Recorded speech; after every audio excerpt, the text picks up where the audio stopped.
காலத்துல உள்ள இளைஞர்கள் எப்படி இருக்கிறாங்க? தன்னுடைய வாழ்க்கையை சீரழிக்கக்கூடியவங்களாக இருக்கிறாங்க. அதற்கு தன்னுடைய பெற்றோர்கள் என்ன செய்யறாங்க? துணை போகக்கூடியவர்களாக இருக்கிறாங்க.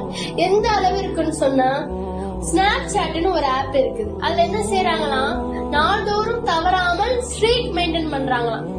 எப்படி காலையில என்ன பண்ணும், நைட் என்ன பண்ணும், மதியானம் என்ன பண்ணும், இது மாதிரி சில இடங்களுக்கு போன என்ன பண்றோம், இது போன்றத தவறாம அதுல போடுறாங்க. இது போன்ற கவனம், இதே போன்ற ஒரு கவனம் தன்னுடைய தொழுகையில இருக்கா? ஃபஜர் தொழுதோமா, லுஹர் தொழுதோமா, அசர் தொழுதோமா அப்படின்னு நம்மளுடைய தொழுகையில இருக்கான்னு பார்த்தால் அது கிடையாது. இன்னும் சொல்ல போனா, இஸ்லாமிய பெண்கள் என்ன செய்யறாங்க, தன்னுடைய புகைப்படத்தை இது போன்ற இணையதளத்துல சர்வசாதாரணமாக போடுறாங்க. அதற்கு இளைஞர்களும் என்ன செய்யறாங்க, அதை லைக் பண்ணி அதை பகிரக்கூடியவர்களாக இருக்கிறாங்க. சுப்ஹானல்லாஹ். இதே ஒரு இஸ்லாமிய